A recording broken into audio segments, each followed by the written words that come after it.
एक समय की बात है। राजा कृष्णदेव राय विजयनगर में दरबार लगाकर बैठे थे। उसी समय दरबार में एक सुंदर महिला एक बक्सा लेकर आई। उस बक्से में एक मखमली साड़ी थी, जिसे निकालकर वह दरबार में राजा और सभी दरबारियों को दिखाने लगी। साड़ी इतनी सुंदर थी कि जो भी उसे देखता वह हैरान रह जाता। महिला ने राजा से कहा कि वह ऐसी ही सुंदर साड़ी बनाती है। उसके पास कुछ कारीगर हैं जो अपनी गुप्त कलाओं से इस साड़ी की बुनाई करते हैं। उसने राजा से निवेदन किया कि अगर राजा उसे कुछ धन दे तो वह उनके लिए भी ऐसी ही साड़ी बना देगी। राजा कृष्णदेव राय ने महिला की बात मान ली और उसे धन दे दिया। महिला ने साड़ी तैयार करने के लिए 1 साल का समय मांगा। इसके बाद वह महिला साड़ी बुनने वाले अपने कारीगरों के साथ राजा के महल में रहने लगी और साड़ी की बुनाई करने लगी। इस दौरान उस महिला व कारीगरों के खाने पीने से लेकर तमाम खर्चे राजमहल ही उठाता था। इसी तरह 1 साल का समय निकल गया। फिर राजा ने अपने मंत्रियों को उस साड़ी को देखने के लिए उस महिला के पास भेजा।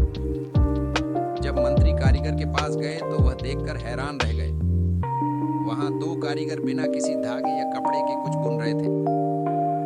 महिला ने बताया कि उसके कारीगर राजा के लिए साड़ी बुन रहे हैं, लेकिन मंत्रियों ने बताया कि उन्हें कोई साड़ी दिखाई नहीं दे रही है। इस पर उस महिला ने कहा कि यह साड़ी सिर्फ वही लोग देख सकते हैं जिनका मन साफ हो और जीवन में उन्होंने कोई पाप न किया हो। महिला की यह बात सुनकर राजा के मंत्री परेशान हो गए। उन्होंने बहाना बनाते हुए उस महिला से कहा कि उन्होंने वह साड़ी देख ली है और वो वहां से चले गए।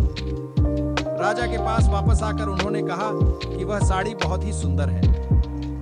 राजा इस बात से काफी खुश हुए। अगले दिन उन्होंने उस महिला को वह साड़ी लेकर दरबार में हाजिर होने का आदेश दिया। वह महिला एक बक्सा लिए हुए अपने कारीगरों के साथ अगले दिन दरबार में आ गई। उसने दरबार में बक्सा खोला और सबको साड़ी दिखाने लगी। दरबार में बैठे सभी लोग बहुत हैरान थे, क्योंकि राजा समेत किसी भी दरबारी को कोई साड़ी नहीं दिखाई दे रही थी। यह देखकर तेनालीराम ने राजा के कान में कहा कि उस महिला ने झूठ बोला है, वह सभी को बेवकूफ बना रही है। इसके बाद तेनालीराम ने उस महिला से कहा कि उन्हें या दरबार में बैठे किसी भी दरबारी को यह साड़ी दिखाई नहीं दे रही है।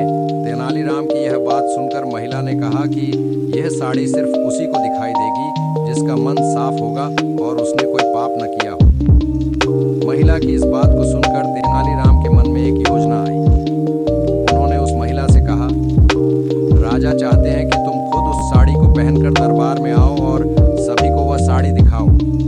तेनालीराम की यह बात सुनकर वह महिला राजा के सामने माफी मांगने लगी।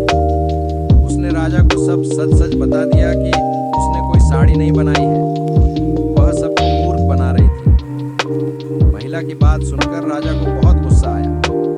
उन्होंने उसे जेल में डालने की सजा सुना दी। लेकिन जब उस महिला ने बहुत विनती की तो उन्होंने उसे छोड़ दिया और माफ करके उसे जाने दिया।